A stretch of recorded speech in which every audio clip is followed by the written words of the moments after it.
ফুঁসছে ভারত, কাঁপছে পাকিস্তান, বদলার ভয়ে সেফ হাউসে হাফিজ সৈয়দ। পহেলগাঁও হামলায় লস্কর যোগ কার্যত স্পষ্ট। হাফিজকে সেফ হাউসে নিল আইএসআই। আরো একবার আপনাদেরকে জানাবো, হাফিজকে সেফ হাউসে নিয়ে গেল আইএসআই। অর্থাৎ ফুঁসছে ভারত আর ওইদিকে কাঁপছে পাকিস্তান। বদলার ভয়ে সেফ হাউসে হাফিজ সৈয়দকে নিয়ে যাওয়া হয়েছে। পহেলগাঁও হামলায় লস্কর যোগ কার্যত স্পষ্ট। হাফিজকে সেফ হাউসে নিয়ে গেল আইএসআই। আমরা জানি পহেলগাঁও যে হামলা হয়েছে, যাতে 26 জন পর্যটকের মৃত্যু হয়েছে, তাতে কোথাও না কোথাও লস্করি তয়বার যোগ কার্যত স্পষ্ট হয়েছে। এবং এরকম একটা পরিস্থিতিতে ভারতের তরফ থেকে যখন বারবার প্রত্যাঘাত নেওয়া হচ্ছে, একাধিক কড়া পদক্ষেপ নেওয়া হয়েছে, সিন্ধু চুক্তি স্থগিত করা হয়েছে, notice two air mission NOTAM জারি করা হয়েছে, এরকম একটা আবহে তপ্ত পরিস্থিতিতে পাকিস্তান কাঁপছে। তবে আস্ফালন কিন্তু জারি রয়েছে। আর এবার বদলার ভয়ে সেফ হাউসে হাফিজ। এরপরে একাধিক প্রশ্ন সামনে আসছে পহেলগাঁও হামলায়। তাহলে কি লস্কর যোগ আরো স্পষ্ট হচ্ছে? এই জল্পনা কি আরো জোরালো হচ্ছে? হাফিজকে সেফ হাউসে নিয়ে গেল আইএসআই, তারপরেই কিন্তু এই জল্পনা আরো জোরালো হচ্ছে। কারণ আমরা দেখছি একদিকে যত সময় যাচ্ছে তত পাকিস্তানের চাপ বাড়ছে। ভারতের আকাশে একদিকে যেমন উড়বে না পাক বিমান, বন্ধ করা হচ্ছে পাকিস্তানের শিপিং লাইন, এবং ভারত বিরোধী পাক তারকাদের সোশ্যাল মিডিয়াতেও ইতিমধ্যে ব্যান করেছে ভারত। পাকিস্তানের শেয়ার বাজারে বিরাট ধস নেমেছে, একটা তপ্ত পরিস্থিতি। আর এই তপ্ত পরিস্থিতিতে পাকিস্তান কাঁপছে। আর এবার বদলার ভয়ে সেফ হাউসে হাফিজ সৈয়দ। পহেলগাঁও হামলায় লস্কর যোগ কার্যত স্পষ্ট। না হলে কেন সেফ হাউসে নিয়ে যাওয়া হলো, সেই প্রশ্নটাই উঠছে। হাফিজ সৈয়দকে সেফ হাউসে নিয়ে গেল আইএসআই। একদিকে যখন জঙ্গিদের খতম করার হুঁশিয়ারি দেওয়া হচ্ছে বারবার কেন্দ্রীয় সরকারের তরফ থেকে, অমিত শাহর তরফ থেকে, আমরা জানি বৃহস্পতিবারই বৈশারানে যান এনআইএর ডিজি, সেখানে দফায় দফায় সার্চ অপারেশন চলছে। জঙ্গিদের খোঁজে কাশ্মীরের 10 জেলায় চলছে জয়েন্ট সার্চ অপারেশন। এরকম একটা পরিস্থিতিতে যখন ভারতের তরফ থেকে বারবার প্রত্যাঘাত নেওয়া হচ্ছে, একাধিক কড়া পদক্ষেপ নেওয়া হয়েছে, প্রধানমন্ত্রীর বাসভবনে হয়েছে সিসিএস বৈঠক, সেই বৈঠকে সিন্ধু চুক্তি স্থগিত করা হয়েছে, আকাশ সীমা বন্ধ, নোটাম জারি করা হয়েছে, ভয়ে কাঁপছে পাকিস্তান। আর এবার বদলার ভয়ে সেফ হাউসে হাফিজ।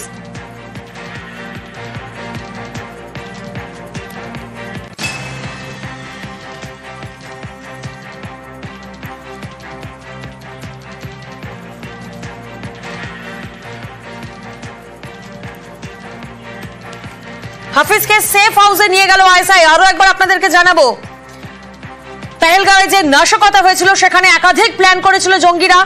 হামলার 8 দিন আগেই তারা পহেলগাঁওয়ে পৌঁছয়, তেমনটাই তদন্তে সামনে আসছে। এবং এই মুহূর্তে আমরা যোগাযোগ করতে পেরেছি আন্তর্জাতিক সম্পর্ক বিশেষজ্ঞ অনিন্দ জ্যোতি মজুমদারের সঙ্গে। অনিন্দবাবু, প্রথমেই যে প্রশ্নটা আপনার সামনে আনবো, যে পহেলগাঁও জঙ্গি হামলায় তদন্ত যত এগোচ্ছে ততই স্পষ্ট হচ্ছে পাকিস্তানের জঙ্গি সংগঠন লস্করি তয়বার যোগ। আর এবার 26/11 মুম্বাই হামলার ষড়যন্ত্রী হাফিজ সৈয়দকে একেবারে সেফ হাউসে নিল আইএসআই। কোথাও না কোথাও কি তাহলে জল্পনা আরো জোরালো হচ্ছে? দেখুন, এরা সবাই পাকিস্তানের অ্যাসেট। পাকিস্তান যে ধরনের যুদ্ধ বা ছায়াযুদ্ধ ভারতের বিরুদ্ধে চালিয়ে যাচ্ছে, তাতে এরা সবাই এক একটা ঘটি, এবং তার জন্যই এদেরকে নিরাপদে এবং কোন রকম ভারতীয় আক্রমণের হাত থেকে বাঁচিয়ে রাখতে পাকিস্তান সর্বদাই তৎপর। সুতরাং এর মধ্যে নতুন কিছু কথা নেই, এ আগেও হয়েছে এবং যতদিন পারবে পাকিস্তান এরকম করতেই থাকবে একেবারে। এবং আরো একটা প্রশ্ন সামনে আসছে, আমরা দেখেছি যে মডিউলটা এখানে কাজ করছে, যেভাবে নিয়ন্ত্রণ করা হয়েছে, যেভাবে বারবার রেকি করা হয়েছে, সেখানে কোথাও না কোথাও হাফিজের নিয়ন্ত্রণ যোগ আরো স্পষ্ট হচ্ছে। কিন্তু অন্যদিকে কাঁপছে পাকিস্তান, সেটাও তো বারবার স্পষ্ট হচ্ছে। নিশ্চয়ই, কারণ দিনের পর দিন ধরে পাকিস্তান যে তার পথ নিয়েছে ভারতকে বা ভারতের স্বার্থের হানি ঘটাতে, এবং তার বিরুদ্ধে এবং একটা প্রতিকার করতে ভারতের বিভিন্ন সময় বিভিন্ন রকম ব্যবস্থা ভারতও নিয়েছে। কিন্তু এবার যেটা হয়েছে পহেলগাঁওয়ে, এবং তাতে ভারতের জনসাধারণের যে একটা প্রতিকার বা প্রত্যাঘাতের আকাঙ্ক্ষা, সেটা পাকিস্তানকেও কাঁপিয়ে তুলেছে ভয়, এবং পাকিস্তান সেই জন্য যে ধরনের নিজস্ব নিরাপত্তার চেষ্টা করছে তার সামরিক দিক থেকে, ঠিক তেমন ভাবেই যে কথা একটু আগে বললাম, তার যে অ্যাসেট গুলো, সেই অ্যাসেট গুলোকেও বাঁচিয়ে রাখার চেষ্টা করছে। বেশ, ধন্যবাদ আপনার প্রতিক্রিয়ার জন্য। ফুঁসছে ভারত, কাঁপছে পাকিস্তান। বদলার ভয়ে সেফ হাউসে হাফিজ সৈয়দকে নেওয়া হয়েছে। পেহেলগাঁও হামলায় লস্কর যোগ কার্যত স্পষ্ট। হাফিজকে সেফ হাউসে নিয়ে গেল আইএসআই। আরো একবার আপনাদেরকে জানাবো, পেহেলগাঁওয়ে যে নারকীয় হত্যালীলা চলেছে, যে নাশকতা চলেছে, সেখানে একাধিক প্ল্যান করেছিল জঙ্গিরা। প্ল্যান এ, প্ল্যান বি, জোড়া প্ল্যান ছিল, জোড়া রুট ছিল, একাধিক জায়গায় রেকি করা হয়েছিল। যে মডিউল এখানে কাজ করেছিল, যেভাবে এখানে নিয়ন্ত্রণ করা হয়েছিল, তাতে কোথাও না কোথাও স্পষ্ট হচ্ছিল এবং এই জল্পনা উঠছিল যে লস্করি তৈবার যোগ রয়েছে কিনা। এরকম একটা পরিস্থিতিতে, যখন তপ্ত একটা পরিস্থিতি, সেই সময়ে পাকিস্তানের তরফ থেকে কি করা হলো? সেফ হাউসে নেওয়া হলো হাফিজ সৈয়দকে। পেহেলগাঁও হামলায় লস্কর যোগ এবার আরো স্পষ্ট হচ্ছে। হাফিজকে সেফ হাউসে নিয়ে গেল আইএসআই। বৈশরণে হামলার আগে 3 জায়গায় রেকি করে জঙ্গিরা, তারপর তারা পেহেলগাঁওয়ে পৌঁছয়। সেখানে নিরাপত্তার কড়াকড়ি এবং পর্যটকদের সংখ্যা দেখে সিদ্ধান্ত বদল করা হয়। এরকম যখন একটা পরিস্থিতি, সেই সময় আমরা দেখেছি কিভাবে নারকীয় হত্যালীলা চালায়। যত সময় যাচ্ছে তত পাকিস্তানের উপর চাপ বাড়ছে।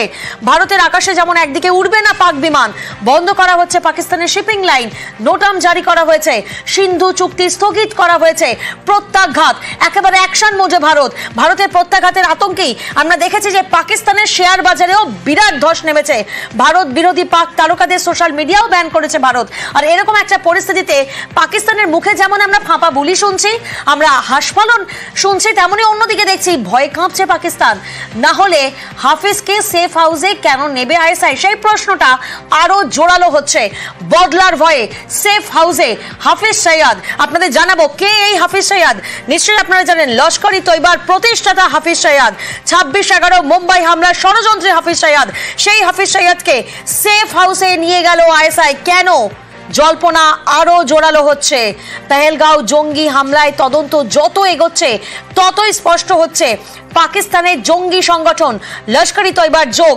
26/11 মুম্বাই হামলার ষড়যন্ত্রী হাফিজ সৈয়দকে এবার সেফ হাউসে নিয়ে গেল আইএসআই। আর এতেই কোথাও না কোথাও জল্পনা আরো জোরালো হচ্ছে।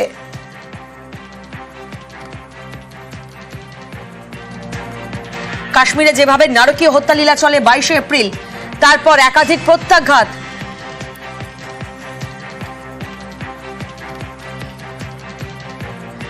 এই মুহূর্তে আমরা যোগাযোগ করতে পেরেছি সমীর মিত্র, প্রাক্তন সেনাকর্তার সঙ্গে। সমীর বাবু, এই প্রশ্নটাই সামনে আসছে, যে কায়দায় হামলা করা হয়েছে বৈশরণে, তাতে তো এটাই বারে বারে অনুমান করছে গোয়েন্দা সংস্থা যে এই হামলার পিছনে লস্কর প্রধান হাফিজ সৈয়দের পরিকল্পনা থাকতে পারে।